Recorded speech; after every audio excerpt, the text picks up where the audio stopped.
Lanjut.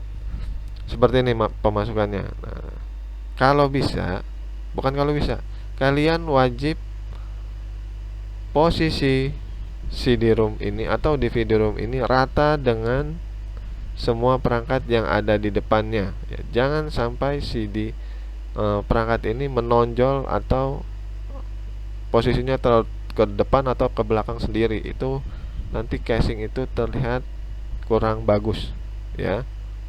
Oke, kita more ya, sama.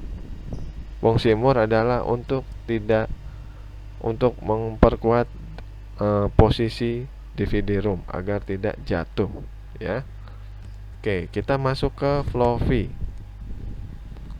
Nah, ini sama seperti tadi.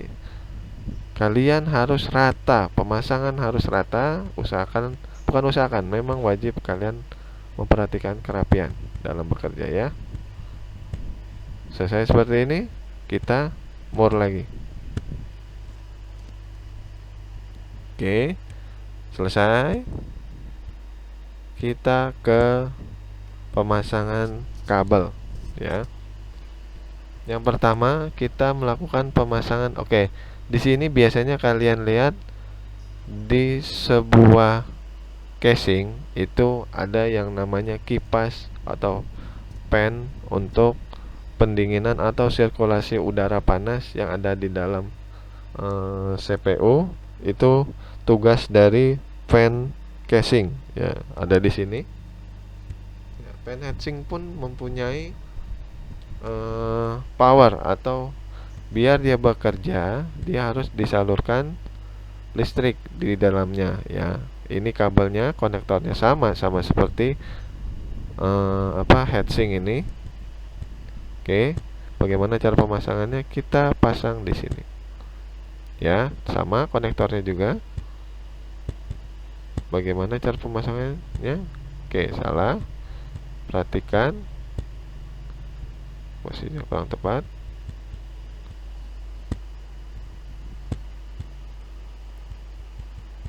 Kita putar, sesuaikan slotnya.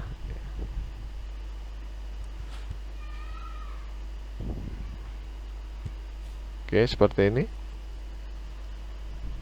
ya. Kita lanjutkan ke pemasangan kabel power untuk motherboard ya. Ini kabel power untuk motherboard. Klik ya, di sini. Bagaimana cara pemasangannya?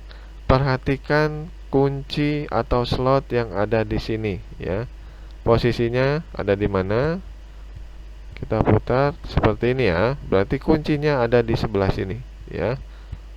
Masukkan. Oke, tugas kalian selesai. Nah, power supply ke motherboard itu ada dua kabel power. Yang pertama yang tadi kita pasang, yang kedua ini ya. Posisi konektornya ada di sini ya. Oke, perhatikan sekali lagi, perhatikan kunci untuk atau clock yang ada di konektor listriknya motherboard ya. Kita putar ya, seperti ini. Kita masukkan.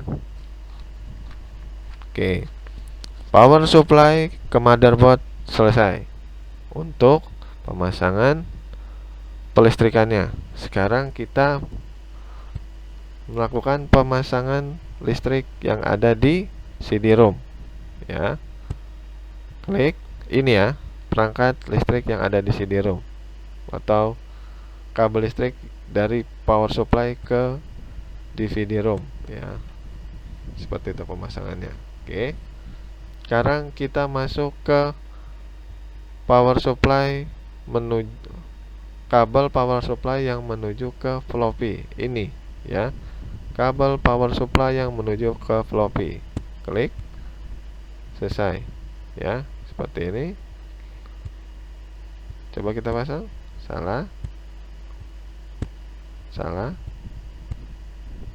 Oke, Ya, selesai. Kita masuk ke power supply yang menuju ke hard disk. Kabel power supply yang menuju ke hard disk, ya. Ini ya.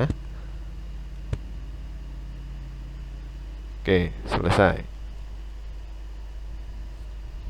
Oke, sekarang saatnya kita memasang kabel-kabel data untuk perangkat-perangkat baik hard disk, DVD-ROM maupun floppy, ya. Jadi ini dari mainboard ke perangkat-perangkat yang Bapak sebutkan tadi.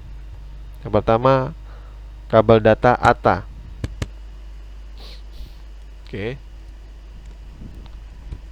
Kabel data ATA ini ada dua konektor, ya. Ini namanya, yang ada di motherboard itu sendiri bisa disebut dengan pin ATA, ya. Sekali lagi, pin ATA. Oke. Kita masukkan, kita coba masukkan. Cara pemasukannya adalah, lihat. Di sini tidak ada lubang untuk jarum pin ini. Jadi disesuaikan, ya. Sesuaikan dengan ini, ya. Ini tidak bisa sepertinya, ya kan? Kita sesuaikan, kita balik. Nah, sesuaikan slotnya, ya. Ini ada ruas slot di sini. Cocokkan dengan ruas slot yang ada di sini, ya. Oke, masuk. Ini kabel ATA untuk CD-ROM, ya. Oke. Tadi kita udah pasang power supply. Setiap kali kalian menemukan konektor seperti ini adalah konektor untuk pemasangan kabel power supply ke perangkat, ya, ke perangkat ini, ya. Oke, operasi seperti ini, ya. Selesai. Selanjutnya kita melakukan pemasangan kabel ATA untuk floppy. Kembali kita sesuaikan operasi seperti ini, ya. Kita hubungkan ke floppy. Oke, kita putar. Operasi seperti ini, ya. Oke. Nah, tadi kabel ATA, sekarang kabel SATA, ya. Jangan sampai ketukar, ya. Kabel SATA bentuknya seperti ini, ya. Kabel SATA, ya. Bentuknya seperti ini. Kabel SATA. Oke. Nah, ini konektor kabel SATA yang ada di mainboard atau motherboard,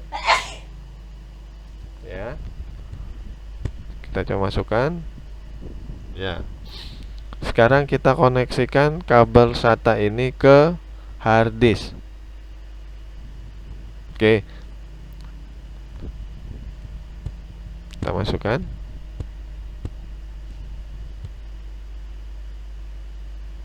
Oke.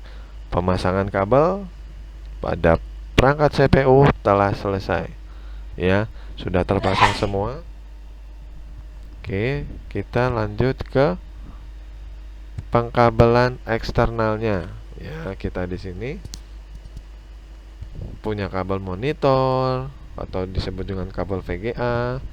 Di sini juga ada perangkat keyboard, perangkat mouse, perangkat USB, perangkat Ethernet, ini yang disebut dengan kabel internet, perangkat WiFi, perangkat power listriknya yang akan terhubung dengan sumber listriknya yang ada di rumah kalian atau sumber listrik PLN, ya. Oke, pemasangan sudah selesai semua. Sekarang kita tutup casingnya. Selesai penutupan casing. Jangan lupa kita mur atau kita baut. Selesai. Pembautannya ada 6 baut, 1, 2, 3, 4, 5, 6, ya. Sekarang kita memasukkan kabel yang akan terhubung dengan monitor. Ini namanya kabel VGA biasanya kita sebut. Selesai. Sekarang kita masuk ke pemasangan